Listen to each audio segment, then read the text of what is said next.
Guys, commerce classes. My name is Anand, and in this video we will be doing the fifth chapter of ACCA F8 and the name of the chapter is risk. ये जो chapter है ज़्यादा बड़ा नहीं है और ये बहुत अच्छा अंडरस्टैंडिंग वाला चैप्टर है। और इस चैप्टर के बारे में मैंने बीच में जब लास्ट चैप्टर नंबर 4 कराया था मैंने काफ़ी बार डिस्कस भी किया है। और तुम्हें याद होगा मैंने काफ़ी बार तुम्हें एक डायलॉग बोला था बीच में कि एज अ ऑडिटर हमें हमेशा अपने आप को सेफ रखना है कि हमारे ऊपर कभी कोई भी बात नहीं आनी चाहिए। ठीक है, वो क्यों मैंने बताया था, because that is called risk और उसको हम बोल सकते हैं ऑडिट रिस्क। क्यों? अगर इन केस ऐसा हुआ, फॉर एग्जांपल जैसे क्लाइंट है, ठीक है, जैसे फॉर एग्जांपल एक क्लाइंट है, क्लाइंट ने हमारे को फाइनेंशियल स्टेटमेंट्स बना के दी अपनी, और फाइनेंशियल स्टेटमेंट्स में उसने कुछ फ्रॉड करे थे। ठीक है, उसने कुछ करे थे फ्रॉड। हमने एज अ ऑडिटर हम जब इसका ऑडिट करने गए तो हमने फाइनेंशियल स्टेटमेंट अच्छे से चेक करी, इस क्लाइंट से थोड़े बहुत रिलेशन भी बन गए। इस क्लाइंट ने बोला कि हाँ मैं आपको और क्लाइंट ला के दूंगा या मैं आपसे नॉन ऑडिट सर्विसेज भी लूँगा, तो काफ़ी सारी ऐसी बातें इससे हुई। तो हमने क्या किया, हमने फाइनेंशियल स्टेटमेंट्स की चेकिंग को थोड़ा लीनियंट रख लिया। लीनियंट मतलब हमने बहुत डिटेल में चेकिंग नहीं करी। और क्या हुआ एट दी एंड, जो हमने अपनी रिपोर्ट दी उस रिपोर्ट में हमने लिख दिया कि financial statement gives true and fair view, कि फाइनेंशियल स्टेटमेंट्स बिल्कुल सही है, वो ट्रू एंड फेयर व्यू है। और हुआ क्या, आफ्टर सम टाइम पता चला कि उस साल की फाइनेंशियल स्टेटमेंट में एक बहुत बड़ा फ्रॉड था, और जो ऑडिटर था और जो उस टाइम ऑडिटर यानी हम उसको डिटेक्ट ही नहीं कर पाए। देन व्हाट विल हैपन, इस केस में हमारे ऊपर बात आ जाएगी, we will be held responsible कि आपने ऑडिट ही क्या किया, फिर आपको ऑडिटर रखा ही क्यों था। अगर क्लाइंट ने इतना बड़ा फ्रॉड करा और आप वो फ्रॉड पकड़ ही नहीं पाए, that means you are not, you can not be auditor. That means जो भी आपकी रिस्पॉन्सिबिलिटीज थी एज अ ऑडिटर कि आपको हर चीज़, फ्रॉड, एरर्स, मिस स्टेटमेंट, ये सब कुछ पकड़ना ही है, तो आप पकड़ ही नहीं पाए। तो इस केस में ऑडिटर फंस जाएगा, ऑडिटर के ऊपर केस भी हो सकता है, इसका मेंबरशिप नंबर भी कैंसिल हो सकता है। ज़्यादा बड़ा रिस्क हुआ, ज़्यादा बड़ा फ्रॉड हुआ तो ये जेल भी जा सकता है। सो बहुत सारी चीज़ें आ जाती हैं। तो इस चैप्टर में जो रिस्क चैप्टर है इसमें हम क्या पढ़ेंगे, वी विल स्टडी कि एज अ ऑडिटर हमें कभी भी, जैसे पिछले चैप्टर में हमने जो जो चीज़ें पढ़ी थी कि हमने क्लाइंट से कोई रिलेशन नहीं बनाना, कुछ भी नहीं करना किसी भी तरीके का, ऐसे इस चैप्टर में हम पढ़ेंगे कि क्या क्या टाइप के रिस्क होते हैं। ठीक है, और एज अ ऑडिटर हमारी रिस्पॉन्सिबिलिटी क्या होती है उस केस में। ठीक है, तो सिंपल सा क्रक्स इस चैप्टर का ये है कि एज अ ऑडिटर हमें हर चीज़ अपनी पूरी डिटेल में चेक करनी है। हर चीज़, कहते हैं ना, डिटेल चेक करनी है। हर चीज़ का हमारे पास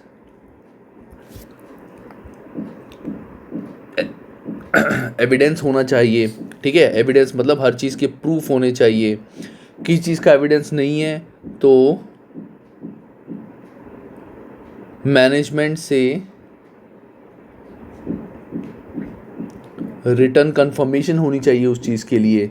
ठीक है, जो भी हमने कंपनी से जो भी बातें करनी है that should be in a proper channel. मतलब ये चैप्टर में नहीं है बट मैं तुम्हें वैसे बता रहा हूँ बिकॉज तुम आगे जाके ऑडिट करोगे तो ये चीज़ें छोटी छोटी पता होनी चाहिए।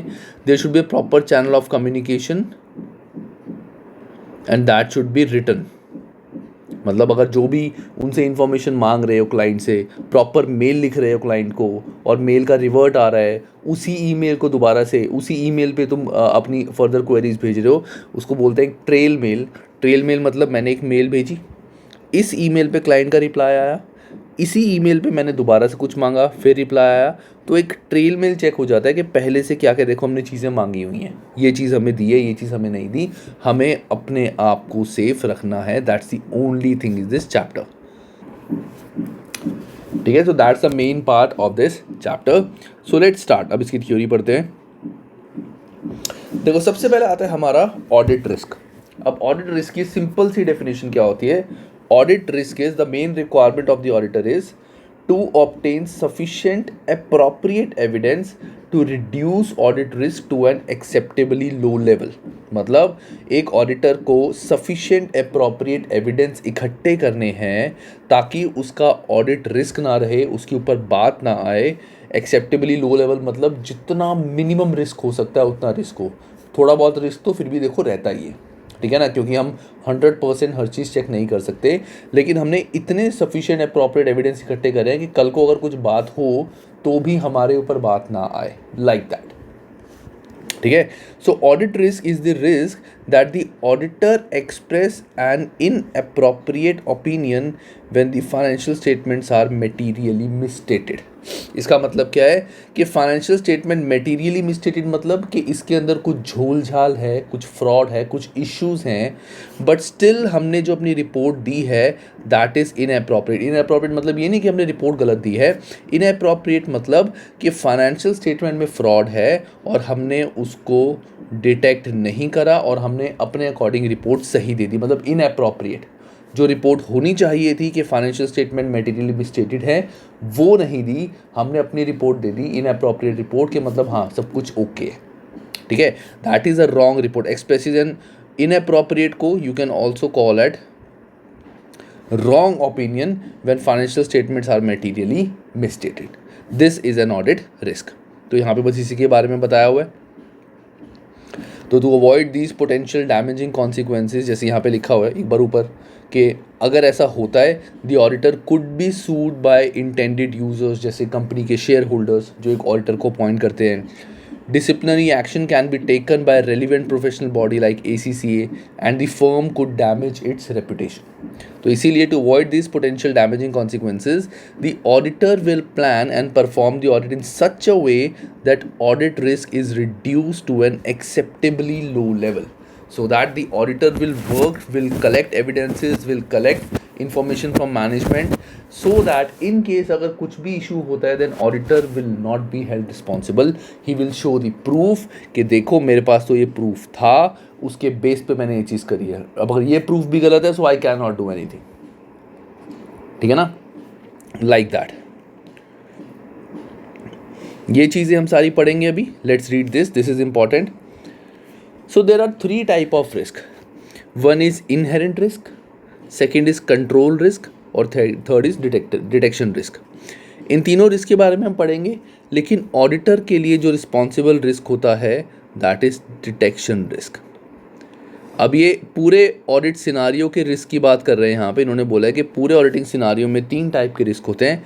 एक तो होता है इनहेरेंट रिस्क। इनहेरेंट रिस्क मतलब कि बुक्स में कुछ गड़बड़ कर दी क्लाइंट ने कुछ फ्रॉड करे हैं, कुछ मिसस्टेटमेंट करी है, that is inherent risk from clients point of view. ये होता है from clients point of view. Control risk मतलब जो क्लाइंट के इंटरनल कंट्रोल हैं वो भी इस चीज़ को नहीं पकड़ पाए। क्लाइंट ने हर महीने का इंटरनल कंट्रोल रखा हुआ है कि जो अकाउंट्स पूरे वेरीफाई करेगा, सब कुछ दोबारा से चेकिंग होगी। इट्स नॉट अस, हम नहीं हैं वो auditor, we are not those auditor जो इंटरनल ऑडिट कर रहे हैं। हम तो साल का एक बार ऑडिट करते हैं। अलग से उसने इंटरनल ऑडिट कराया हुआ है, उसके इंटरनल कंट्रोल्स हैं, फिर भी वो चीज़ डिटेक्ट नहीं हो पाई, दैट मीन्स ये भी क्लाइंट के एंड पे होगी। हम है डिटेक्शन एरर के डिटेक्शन रिस्क। जब हमने ऑडिट करा तब हम यानी ऑडिटर कि हम जब ऑडिट कर रहे हैं हम कितना इन चीज़ को डिटेक्ट कर पाए, क्योंकि एज अ ऑडिटर हमें इतनी अच्छी खासी फीस मिलती है, तो इट्स आवर रिस्पॉन्सिबिलिटी कि हम पूरे जो क्लाइंट्स की बुक्स हैं वो वेरीफाई करें, पूरे उसके कंट्रोल चेक करें। This is our duty. हमें ठीक कुछ नहीं कराना, हमें हर चीज़ डिटेल में चेकिंग करनी है ताकि बिल्कुल सही बताएं कि बैलेंस शीट सही है या नहीं है, फाइनेंशियल्स गलत तो नहीं है, झूठे तो नहीं है, ठीक है। Audit risk comprises of material misstatement and detection risk. अब ट्यूटोरियल नोट छोटा सा, the auditor can only influence detection risk and inherent risk and control risk are influence by the client. ये जैसा मैं तुम्हें बताया था, तो just give it a plain read. So जो नेक्स्ट टॉपिक इसमें आता है अब हमारा, that is risk of material misstatement. So what is material misstatement? कि जैसे फाइनेंशियल स्टेटमेंट्स बनाते हुए, हम अपनी फाइनेंशियल स्टेटमेंट्स बना रहे हैं। फाइनेंशियल स्टेटमेंट्स बनाते हुए लेट्स से जो मेरी रेवेन्यू वाली फिगर होती है, रेवेन्यू इज़ लाइक सेल्स, मैंने सेल्स बहुत ज़्यादा बढ़ा दी फेक डॉक्यूमेंट्स के साथ, फेक सेल बिल के साथ, जस्ट टू शो कि मेरी सेल बहुत ज़्यादा है, प्रॉफिट बहुत ज़्यादा है और मेरा बिजनेस कितना अच्छा चल रहा है, जबकि एक्चुअली नहीं है। तो this is like a material miss statement और फ्रॉड जो हम बुक्स में करते हैं। बेसिकली क्लाइंट, हम नहीं, जो क्लाइंट अपनी बुक्स में करता है या गलती से हो जाती है। देयर आर टू थिंग्स, या तो जान के करिए या गलती से हो गई, सो that is called material miss statement. So risk of material misstatement is the risk that the financial statements are materially misstated prior to the audit, मतलब ऑडिट करने से पहले बुक्स में कुछ गड़बड़ है, मिसस्टेटेड है। This will be due to fraud or errors occurring during within the transaction that have been processed और when the financial statements have been prepared। या तो ट्रांजैक्शन करते हुए इशू आया है, या फिर हम जो फाइनेंशियल स्टेटमेंट्स बना रहे थे अपने balance sheet and statement of profit and loss बना रहे थे, तब हमसे कोई गलती हो गई या हमने जान के कुछ गड़बड़ करी है। जैसे कहते हैं ना, जानबूझ के अपनी रेशोज़ अच्छी दिखा दो ताकि अच्छा लोन मिल जाए, लाइक दैट हमने ऐसी कुछ चीज़ें करी हैं। सो that is risk of materially miss statement. So the objective of the auditor is to identify and assess the risk of material misstatement, whether due to fraud or error, at the financial statement and assertion level, thereby providing a basis for designing and implementing responses to the assessed risk of material misstatement। इसका मतलब क्या है कि auditor क्या करेगा, auditor एक पूरा plan बनाएगा, पूरा सिस्टम बनाएगा कि कैसे उसको ये सारी चीज़ें डिटेल में चेक करनी है। एंड अगर हमारी स्टेटमेंट्स में कोई भी मटेरियल मिसस्टेटमेंट है, क्लाइंट में कुछ भी मिला है हमें कि हाँ यहाँ पे कुछ झोल झाल हुआ है, कुछ गड़बड़ हुई है, कुछ इशू हुए हैं, देन ऑडिटर विल उस चीज़ का रिस्पॉन्स बना के देगा कि ये देखो मैंने I found this is materially misstated. That means ये जो फाइनेंशियल स्टेटमेंट्स हैं they does not give true and fair view, they are materially misstated. वो पूरा अपना ऐसा रिस्पॉन्स बना के देगा और उसका रिस्क क्या होगा, assessed risk of material misstatement, वो रिस्क भी बताएगा क्लाइंट को। एग्जाम्पल देखो, एग्जाम्पल जैसे मेरे बहुत सारे रिसीवेबल्स थे, जैसे फॉर एग्जांपल मेरे $1 लाख के रिसीवेबल थे, ठीक है, और ये बुक्स में काफ़ी टाइम से खड़े थे। रिसीवेबल थे $1 लाख के, बुक्स में काफ़ी टाइम से खड़े थे, मतलब 3-4 साल से खड़े थे। एज अ ऑडिटर जब मैं इसकी बैलेंस शीट चेक कर रहा था, ऑडिट कर रहा था, मैंने क्या किया, मैंने कहा यार आपके 3 साल से रिसीवेबल खड़े हैं, आज तक पैसे ही नहीं आए इनसे, चक्कर क्या है। तो व्हाट आई डिड, मैंने रिसीवेबल से कॉन्टैक्ट करा, रिसीवेबल से बात करी, तो इसमें से पता चला कि 70,000 वाले जो रिसीवेबल वाले बंदे हैं वो तो इंडिया छोड़ के ही भाग गए और उनसे कभी पैसे नहीं आएंगे, उनसे कभी भी पैसे नहीं आएंगे, और वो 2 साल पहले ही इंडिया छोड़ के भाग गए थे, उन पे बहुत केसेस चल रहे हैं। अब इसका मतलब मैं क्या समझूंगा, ध्यान से सुनो, इसका मतलब मैं क्या समझूंगा, ये काम तो क्लाइंट का होता है। वैसे क्लाइंट चेक करेगा ना कि अगर रिसीवेबल इतने हैं, पैसे क्यों नहीं आ रहे, क्लाइंट के इंटरनल कंट्रोल्स होंगे जो पूरी चेकिंग करेंगे, यही होगा। हो सकता है क्लाइंट ने जानबूझ के ये चीज़ बुक्स में ना शो करी हो ताकि रिसीवेबल्स बढ़ जाएं, करंट एसेट बढ़े रहें और रेशो अच्छी हो जाए। हो सकता है ना, रेशो बढ़ाने के लिए, करंट रेशो बढ़ाने के लिए उसने जानबूझ के रिसीवेबल रखे। अब व्हाट आई विल टेल कि एक तो इसका इम्पैक्ट क्या होगा, इसका रिस्पॉन्स क्या होगा। आई विल से कि इसमें से 70,000 शुड बी रिटर्न ऑफ, इसको राइट ऑफ करना है एज इररिकवरेबल डेट, इसको हमें राइट ऑफ करना है। एक तो ये रिस्पॉन्स दूंगा, और दूसरा मैं बताऊंगा कि इसको अगर मैं राइट ऑफ करूंगा तो उससे क्या होगा। अब अगर मैं 70,000 राइट ऑफ करूंगा, दैट मीन्स ये मेरे एक्सपेंसेस हो जाएंगे, एक्सपेंसेस और लॉसेस, और एक्सपेंसेस और लॉसेस हो जाएंगे मतलब हमारा प्रॉफिट भी $70,000 से कम हो जाएगा। Profit will also reduce by $70,000, क्योंकि ये मैं अपना लॉस बुक कर रहा हूँ, ये पैसे कभी नहीं आएंगे। Irrecoverable date expense is a loss. तो मुझे जितनी भी मटेरियल मिसस्टेटमेंट मिलती है, मुझे बताना है कि उसका रिस्पॉन्स क्या होगा, इसका क्या ट्रीटमेंट होना चाहिए। आई विल नॉट चेंज मैं कोई रिस्पॉन्स, मैं कुछ करूँगा नहीं चेंज बैलेंस शीट में, मैं सिर्फ बताऊँगा एक रिटर्न स्टेटमेंट में पूरी अपनी स्टेटमेंट देके ऐसे कॉलम की ये है, इसका ये होना चाहिए और इससे हमारा बैलेंस शीट में क्या इम्पैक्ट आएगा, ये मैं एक स्टेटमेंट ऐसे बना के दूंगा। इसको हम पढ़ेंगे इस चैप्टर में आगे जाके, ठीक है। अब व्हाट इज मिस स्टेटमेंट, बहुत सारे बच्चे इस चीज़ में कंफ्यूज होंगे कि सर मिस स्टेटमेंट होती क्या है। सो मिस स्टेटमेंट इज सिंपली, एक सेकेंड गाइस, हाँ, सो what is miss statement? Misstatement is a difference between reported amount, classification, presentation, or disclosure of a financial statement item and the amount, classification, presentation, disclosure that is required for the item in accordance with the applicable financial reporting standards.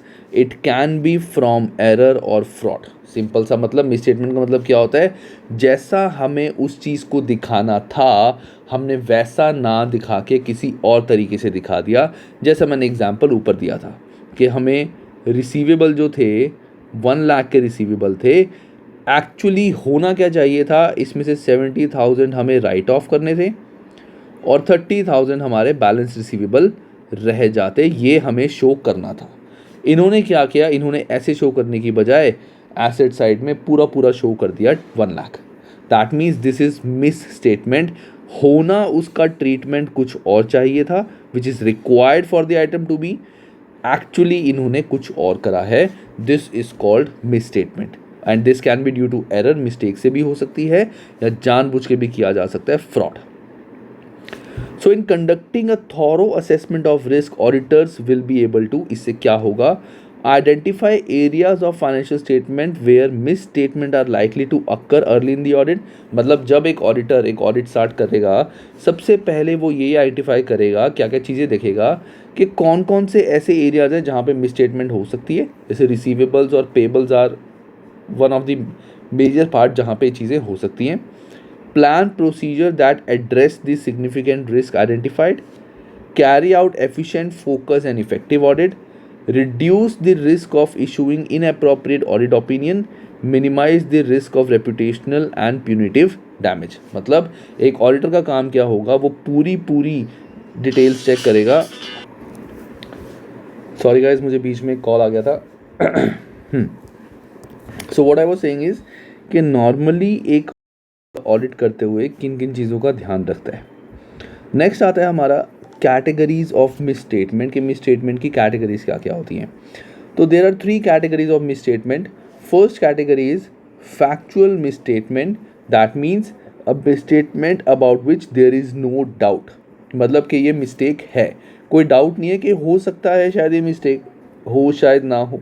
जैसे मैंने receivable वाला जब example दिया था, तो receivable में जब मुझे पता है कि 70,000 वाले जो डेटर्स थे वो इंडिया छोड़ के ही चले गए हैं और वो कभी पैसे नहीं दे सकते, दैट मीन्स कि वो फैक्ट है, कि ये कोई डाउट नहीं है कि अभी भी उम्मीद है शायद वो वापस आ जाए। So that is like a factual misstatement. Judgemental misstatement is, अब सोचो इसी एग्जाम्पल में मैं बोलता हूँ कि 70,000 वाले डेटर्स इंडिया में ही हैं, 3 साल हो गए इन्होंने पैसे नहीं दिए, तो मैं एक जजमेंट कर सकता हूँ कि मुझे लग रहा है कि यार ये पैसे अब नहीं देंगे, दिस सीम्स के वो लोग अब पैसे नहीं देंगे क्योंकि 3 साल हो गए उन्होंने अभी तक पैसे नहीं दिए, तो मुझे उम्मीद भी नहीं है कि वो आगे दे देंगे। That is like a judgemental misstatement, a difference in accounting estimate that auditor considers unreasonable और द सिलेक्शन और the application of accounting policies that auditor consider. ठीक है, इसका मतलब और एग्जांपल, जैसे मुझे लगा कि जो इन्होंने डेप्रीसिएशन का मेथड यूज़ किया है, डेप्रीसिएशन मेथड इनको यूज़ करना चाहिए था स्ट्रेट लाइन मेथड, और इन्होंने यूज़ किया written down value method. That is like judgment, मेरी जजमेंट के according straight line method use होना चाहिए था, बट उन्होंने रिटर्न डाउन यूज़ किया हुआ है। एक तो ये भी मिसस्टेटमेंट हो सकती है।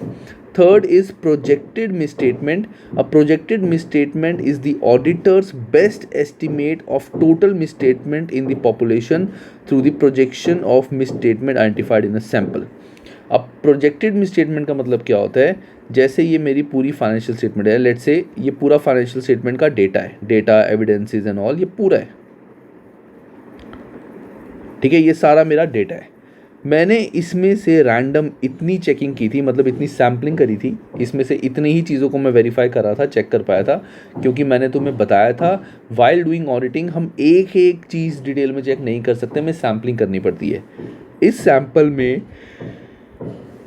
लेट्स से 2% मिसस्टेटमेंट निकली, इस सैंपल में लेट्स से 2% मिसस्टेटमेंट निकली, तो मैं ये बोल सकता हूँ कि यार इतनी डिटेल, जैसे मान लो ये 1/3 डिटेल है, ये 1/3 डिटेल है, 1/3 डिटेल में मेरी 2% मिसस्टेटमेंट निकली है, तो मैं एक अकॉर्डिंगली अपनी क्या प्रोजेक्ट कर सकता हूँ कि आगे जो रिमेनिंग 2/3 है उसमें भी मिस्टेक होंगी। 1/3 में अगर 2% है तो 2% इसमें होगी, 2% इसमें होगी, that means total misstatement 6% value की हो सकती है। That is like projected misstatement के सैंपल के तौर पे मैंने चेक करके जो मिसस्टेटमेंट निकाली थी उससे मैंने प्रोजेक्ट कर लिया, अज्यूम कर लिया कि अगर इतने सैंपल्स में इतनी मिसस्टेटमेंट आ रही है तो आगे जो बचे हुए चीज़ें हैं जो मैंने एक्चुअली में चेक नहीं करी उसमें भी इतनी मिसस्टेटमेंट हो सकती हैं। So these are three categories of misstatement. The risk of material misstatement comprises of inherent risk and control risk. अब हम पढ़ेंगे कि inherent risk क्या होता है and control risk क्या होता है। अब नेक्स्ट टॉपिक जो हमारा आता है that is inherent risk. So inherent risk क्या होता है guys? Inherent risk simply पहले इसकी definition पढ़ते हैं, उसके बाद देखते हैं। So inherent risk is this susceptibility of an assertion about a class of transactions, account balance or disclosure to misstatement that could be material before considering any related controls. कुछ समझ नहीं आया? कोई बात नहीं, मैं समझाता हूँ। सो इनहेरेंट रिस्क सिंपली इसका मतलब क्या होता है कि हमने कुछ गलत करा है, we have did something wrong while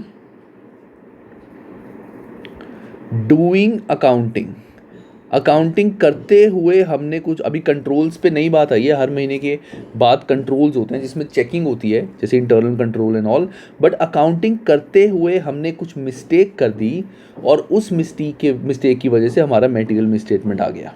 ठीक है, कोई भी मिस्टेक हो सकती है। अब नॉर्मली अब तुम बोलोगे सर अगर एक कंपनी है, कंपनी वालों ने प्रॉपर अकाउंटेंट रखा हुआ है तो वो ऐसी का फ़ायदा क्या है। ठीक है, अब इसमें क्या होता है, काफ़ी बार कुछ कंपनीज ऐसी होती हैं जो एक चीप अकाउंटेंट रख लेती हैं। चीप अकाउंटेंट का मतलब क्या है कि ये अकाउंटेंट है, इसको नॉर्मल अकाउंटिंग की एंट्री आती है, लेकिन जहाँ पे कुछ ज़्यादा कॉम्प्लिकेशंस आ जाए, कुछ ज़्यादा ट्विस्टेड सिचुएशन हो जाए, वहाँ ये एंट्री ढंग से नहीं कर सकता और ये गलत एंट्री कर देता है। सो हुआ क्या, कुछ ऐसी सिचुएशन आई जहाँ पे एक प्रॉपर स्टैंडर्ड बना हुआ था, अकाउंटिंग स्टैंडर्ड्स, और वो थोड़ा सा कॉम्प्लिकेटेड था। जैसे हमने पढ़ा था ना लीज वगैरह का फाइनेंशियल रिपोर्टिंग में, एफआर में, कि लीज में ऐसा होता है, ये सब वो सब। सो इतनी डिटेल में उस अकाउंटेंट ने कभी अकाउंटिंग करी नहीं थी, उसने सिंपल जर्नल एंट्री कर दिया और सिंपल ट्रीटमेंट कर दिया। So that will be like an inherent risk. So इसका example accounting treatment is an example of inherent risk. For example, where an accounting standard specifically provides guidance on a specific treatment, this might not be understood by client or client accountant resulting in a material misstatement. कि client को समझ नहीं आया उसको क्या करना है, client के अकाउंटेंट को, उसने सिंपल एंट्री करके इसको ख़त्म कर दिया कि यार यही होगा इसका ट्रीटमेंट, क्या छोड़ो इतना डिटेल में जाना, बट उससे मटेरियल मिसस्टेटमेंट हो गया। बिकॉज एज अ ऑडिटर हमें वो चीज़ चेक करनी है कि भाई वो स्टैंडर्ड उसका अलग है, लीज़ के लिए पूरा बाइफिकेट करना पड़ता है, कितनी लीज़ है, ग्रांट, वो सब कुछ देखना पड़ता है, कितना नॉन करंट लायबिलिटी में जाएगा, कितना करंट लायबिलिटी में जाएगा, बहुत कुछ देखना पड़ता है। ऐसा नहीं है एक सिंपल एंट्री कर दी ख़त्म हो गया। सो that is like a material misstatement. अब ये इनहेरेंट रिस्क मैंने बताया था, this is on clients part. Auditor का काम तो डिटेक्शन का है, उसको ढूंढनी है ये चीज़, तो एक ऐसे इनहेरेंट रिस्क होते हैं। अब इनहेरेंट रिस्क फैक्टर्स में बी क्वालिटेटिव और क्वांटिटेटिव। क्वालिटेटिव इनहेरेंट रिस्क में इंक्लूड, मतलब क्वालिटेटिव मतलब जैसे कॉम्प्लेक्सिटी, सब्जेक्टिविटी, चेंज, अनसर्टेनिटी या susceptibility to misstatement due to management bias. इसका मतलब क्या है कि यहाँ पे हमारे जो चेंजेस आए हैं that is because of like rules and principles कि मैंने रूल्स गलत लगा दिए, क्वांटिटेटिव का मतलब है कि ऐसा नहीं मैंने क्वांटिटी में गड़बड़ करी है, क्वांटिटी इन द सेंस कि जैसे अमाउंट वगैरह में इतना गड़बड़ नहीं करा, अमाउंट मेरा जो लीज का टोटल लेट से 1 लाख था वो 1 लाख ही है, इसकी बाइफिकेशन गलत कर दी मैंने, जाना कहीं और था लिख कहीं और दिया। So that is like qualitative कि हमें अकाउंटिंग ट्रीटमेंट बहुत कॉम्प्लेक्स है। सब्जेक्टिविटी, जैसे सब्जेक्टिविटी का एग्जांपल मैं दे सकता हूँ, हमने काफ़ी बच्चे इस चीज़ में कंफ्यूज हो जाते हैं कि प्रेफरेंस शेयर्स को हम कहाँ लिखेंगे। Preference shares are shown in equity और as a non current liability. तो बहुत बच्चे इस चीज़ में कंफ्यूज हो जाते हैं। तो आई वुड से अगर प्रेफरेंस शेयर इररिडीमेबल हैं तो वो इक्विटी का पार्ट होंगे, प्रेफरेंस शेयर्स अगर रिडीमेबल हैं तो वो नॉन करंट लायबिलिटी होंगे। रिडीमेबल प्रेफरेंस शेयर मतलब कि कुछ सालों बाद इनको पैसे वापस करने हैं, so they are treated as a loan. And अगर इररिडीमेबल है कि उनको पैसे कभी वापस नहीं करने, तो they will be treated as a equity. But that is subjective कि कौन से प्रेफरेंस शेयर्स हैं। ऐसे ही हमने अकाउंटिंग मेथड में कुछ चेंज करा है, एस्टिमेट्स चेंज हो गए, अनसर्टेनिटी सिचुएशन चेंज होगी उसकी वजह से कुछ और हो गया, मैनेजमेंट बायसनेस की वजह से कुछ गड़बड़ हो गई। So these all are qualitative factors which creates inherent risk, और इससे हमारी बुक्स में गड़बड़ हो सकती है। अब एग्जाम्पल्स ऑफ इनहेरेंट रिस्क क्या क्या होंगे, जैसे property plant equipment will B, for example दिए हुए इन्होंने, मैं 1-2 पढ़ाऊंगा, बाकी तुम्हारे होमवर्क है। Property plant and equipment will be over stated if expenditure on repair is treated as capital. Accounting treatment सबको पता है, जब भी हम किसी एसेट को रिपेयर कराते हैं तो हमारी एंट्री होती है debit repair which is an expense, and credit cash अगर कैश पे करा है। हम कभी भी यहाँ पे एसेट नहीं लिखते क्योंकि एसेट की वैल्यू नहीं इंक्रीज हो रही है, एसेट की एफिशिएंसी इंक्रीज नहीं हो रही है, दीज आर नॉर्मल रिपेयर्स, तो ये एक एक्सपेंस आएगा, this is like a revenue expense not a capital expenditure. तो वही चीज़ उन्होंने लिख दी कि हमने गलती से क्या किया, रिपेयर्स को एसेट की कॉस्ट में ऐड कर दिया जिससे एसेट की वैल्यू बढ़ गई। ठीक है, ऐसी mistakes. Provisions will be over stated if there is no obligation created at the reporting date, will be overstated if it is not probable that payment will need to be made, will be understated if appropriate। देखो इसका मतलब क्या है कि मैंने एक payment करनी थी, उसके लिए कुछ प्रोविज़न बनाना था कि मुझे लग रहा है कि मैं पेमेंट कर पाऊंगा नहीं कर पाऊंगा, तो provision will be over stated if there is no obligation created on reporting date. अगर मैंने कोई ऑब्लिगेशन बनाई ही नहीं, तो मेरी जो प्रोविज़न लायबिलिटी है वो ओवरस्टेट होगी, क्योंकि एसेट पे अगर मैंने प्रोविज़न नहीं बनाया तो वो एसेट माइनस हो जाता है प्रोविज़न में से। चलो इसको छोड़ दो, अभी इसको मैं बाद में देखूंगा। Provision liabilities will be overstated if it is not probable that payment will need to be made. मतलब जब हमें पता है कि पेमेंट नहीं करनी फिर भी हमने प्रोविज़न लायबिलिटी दिखाई हुई है, दिस इज़ फॉर पेबल्स, ये रिसीवेबल से लिंक नहीं है, दिस इज़ फॉर पेबल्स, कि मैंने किसी को पेमेंट करनी थी इसके लिए प्रोविज़न बनाना था। तो प्रोविज़न हो सकता है मैंने ज़्यादा दिखा दी हो, एक सेकेंड गाइस, ये प्रोविज़न लायबिलिटीज़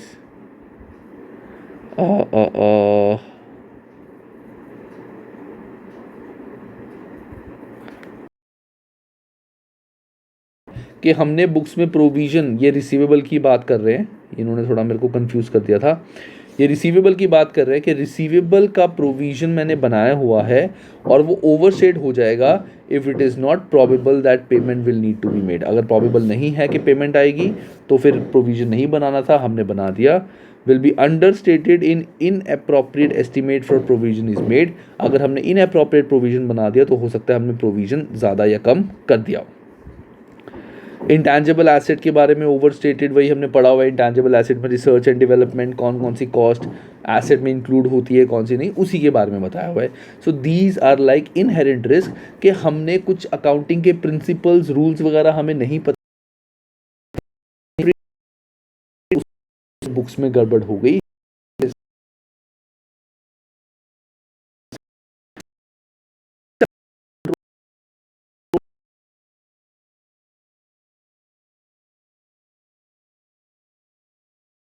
मंथ में कंट्रोल प्रोसीजर्स फॉलो करे हुए हैं फिर भी ये चीज़ नहीं पकड़ पाए वो, that is called control risk. So control risk is the risk that miss statement could occur and that could be material, will not be prevented or detected and corrected on timely basis by the entity control। गड़बड़ हुई थी, problem हुई थी, लेकिन वो problem entity detect ही नहीं कर पाई। क्यों? कंट्रोल्स उसके फॉलो हो रहे हैं, हर महीने चेकिंग पूरी डिटेल में हो रही है, फिर भी वो चीज़ नहीं पकड़ पाई। That is like control risk. अब हमें दोनों देखने पड़ेंगे कि पहले गलती क्या हुई, और वो गलती इन्होंने जो हर महीने इनकी चेकिंग होती है अकाउंट्स की, वो कौन सा ऐसा बंदा है जो चेकिंग करता है जो ये गलती नहीं पकड़ पाया, ये चीज़। So the client should have controls in place such as authorization, segregation of duties, reconciliation, physical controls, etc. to prevent and detect these kind of errors. If effective controls are in place, the control system will either prevent the misstatement or detect misstatement that have occurred and the client can take actions to correct them. कि या तो control होगा कि वो उसको ठीक ही कर देगा साथ ही, या फिर वो पकड़ लेगा कि ये गलती है, मैनेजमेंट को पता चल जाएगी और मैनेजमेंट उस गलती को ठीक कर सकते हैं. And if controls are not effective, control risk will increase and there will be a greater risk of misstatement occurring in financial statement. कि गलतियां होती जा रही हैं, एक महीने गलती हुई, कंट्रोल नहीं था हमारा अच्छा, इफेक्टिव कंट्रोल नहीं था, तो वो उस गलती को नहीं पकड़ पाया, गलती आगे कंटिन्यू होती चली गई,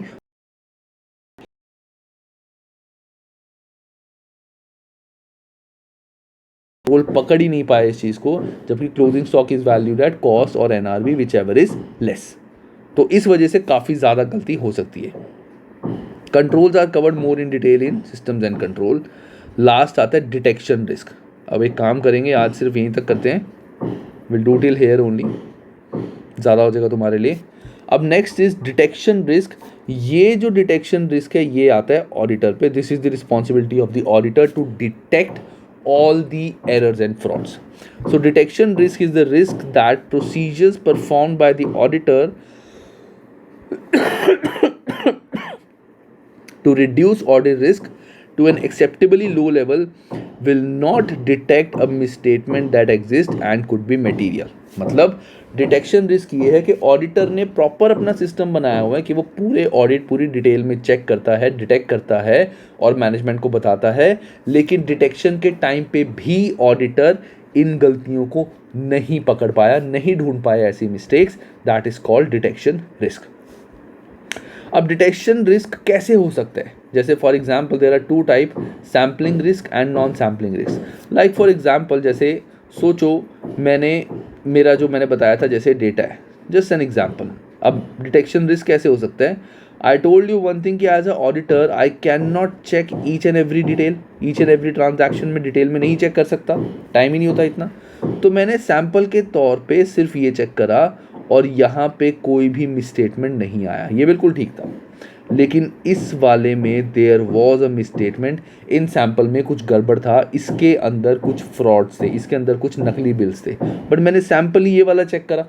अब ये वाला चेक करा, इसमें कोई एरर आया नहीं, तो आई वॉज हैप्पी कि हाँ मैंने देखो सैम्पल करा है, सैम्पलिंग के बेस पे सब कुछ ठीक आया, तो कोई गलती नहीं है, जबकि गलती एक्चुअली में थी.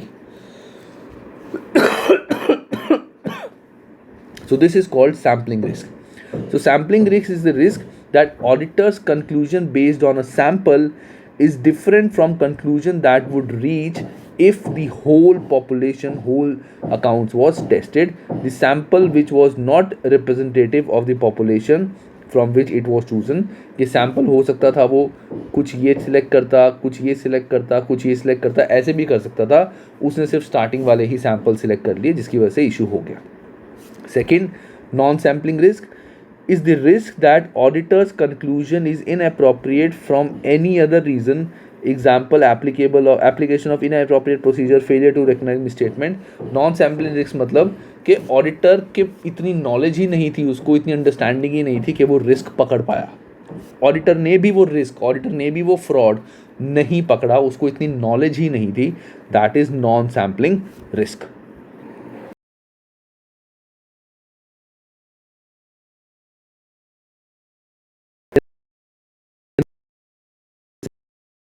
सीरियल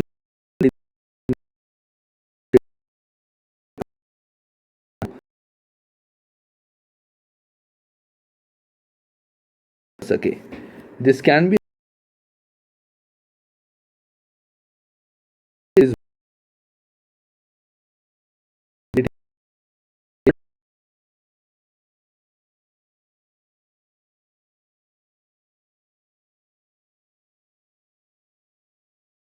मतलब कोई भी चीज़ अगर तुम्हें मिली है तो हमेशा उसके रिगार्डिंग एक क्वेश्चनिंग माइंड होना चाहिए। ऐसा नहीं कोई तुम्हें किसी एक क्लाइंट ने एक प्रूफ दिया, तुमने कहा हाँ ठीक है ओके बिना देखे, लेकिन अगर तुम्हारा क्वेश्चनिंग माइंड है, तुमने प्रूफ पढ़ा, उसमें देखा नहीं यार ये कुछ गड़बड़ है, क्लाइंट से पूछा यार ये इन्फॉर्मेशन कहाँ से है, ये कौन है, ये क्या है, ये चीज़ क्या है, ये कहाँ से अमाउंट आया, that is like professional scepticism, questioning mind के जब तुम क्वेश्चंस पुट करोगे, क्वेश्चंस पूछोगे, तुम्हें ज़्यादा क्लैरिटी होगी, एंड जितनी ज़्यादा तुम्हें क्लैरिटी होगी कल को उतना तुम ज़्यादा सेफ रहोगे।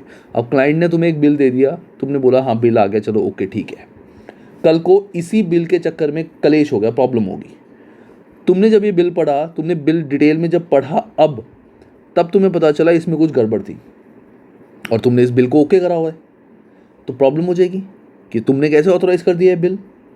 इसीलिए जब भी तुम कोई भी चीज़ चेक करो, कुछ भी करो, अकाउंटिंग, ऑडिटिंग, रिस्क, जो भी चेक करना है, हमेशा एक क्वेश्चनिंग माइंड रखो, प्रोफेशनल स्केप्टिज्म कि पूरी डिटेल में एक एक चीज़ चेक करनी है, क्वेश्चनिंग माइंड रखना है, क्वेश्चंस पूछने हैं, अगर डाउट है तो खाली नहीं छोड़ना। पढ़ाई में भी मैं ये बोलता हूँ, पढ़ाई में भी you should have a professional scepticism.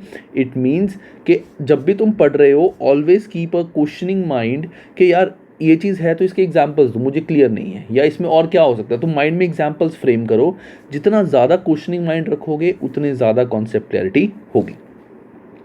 दूसरा, कैसे हम अपनी मिसस्टेटमेंट ठीक कर सकते हैं, डिटेक्शन रिस्क को कम कर सकते हैं, assigning more experience staff to complex and risky areas, changing the nature, timing and extent of direction supervision of members of engagement team and review the work performed। कि बार बार जैसे हमने एक काम किसी ऑडिट अलग टीम से कराया, अपने ऑफिस की एक अलग टीम से कराया, एक अलग टीम से कराया, तो तीनों की रिपोर्ट ली, क्योंकि एक ही बंदा जब सारे काम करेगा तो थोड़ा सा एक कहते हैं ना फेमिलियरिटी थ्रेट या सेल्फ इंटरेस्ट थ्रेट आ जाता है, तो वो चीज़ ना हो। Incorporating additional element of unpredictability in the selection of further audit procedure, कि आगे जाके जब मैंने और डिटेल्स में चीज़ें चेक करनी है, सैम्पलिंग करनी है, तो इस तरह से चेक करूं कि क्लाइंट प्रिडिक्ट ना कर पाए कि मैं क्या चेक करने वाला हूं। जैसे सैम्पल्स ये थे मेरे, this is a list of samples, ठीक है, ये सैम्पल्स है सारे। अब हुआ ये, क्लाइंट को पता है कि जब भी आते हैं ये स्टार्टिंग वाले सैम्पल चेक करते हैं। सैम्पल चेकिंग जैसे मान लो टोटल सेल के बिल पूरे साल के, मैंने सिर्फ स्टार्टिंग के ही चेक करता हूँ, हर बार पहले 3 महीने के बिल चेक कर लो, बाकी के भी ठीक ही होंगे। तो मैंने इस बार क्या किया, मैंने उसको बोला कि थोड़े इधर के, थोड़े इस मंथ के, थोड़े इतने महीने के, थोड़े इतने महीने के, थोड़े इतने, रैंडम चेकिंग मैंने थोड़ी चेंज कर दी ताकि मैं अनप्रिडिक्टेबल रहूँ और अगर कुछ भी ऐसी जगहों पर घपले हों वो पकड़े जाए। चेंजिंग ओवरऑल ऑडिट स्ट्रैटेजी, मैंने ऑडिट स्ट्रैटेजीज चेंज करी। इन सारी चीज़ों से मैं मटेरियल मिसस्टेटमेंट को पकड़ सकता हूँ, ठीक है। तो एक बार इसको पढ़ लेना, नॉट वेरी डिटेल रिक्वायर्ड, बस एक बार थॉरली इसको पढ़ लेना, एंड दैट्स इट। आज की वीडियो में इतना ही। नेक्स्ट वीडियो में मैं देखता हूँ प्रोफेशनल स्केप्टिज्म करना है हमें, देन मटेरियलिटी पढ़ना है, उसके बाद हमें ये करना है, ये करना है, ये करना है, ये करना है, बस दैट्स इट, चैप्टर ख़त्म। तो आई विल ट्राई कि नेक्स्ट क्लास में मैं तुम्हारे को ये चैप्टर फिनिश करा दूँ, ठीक है।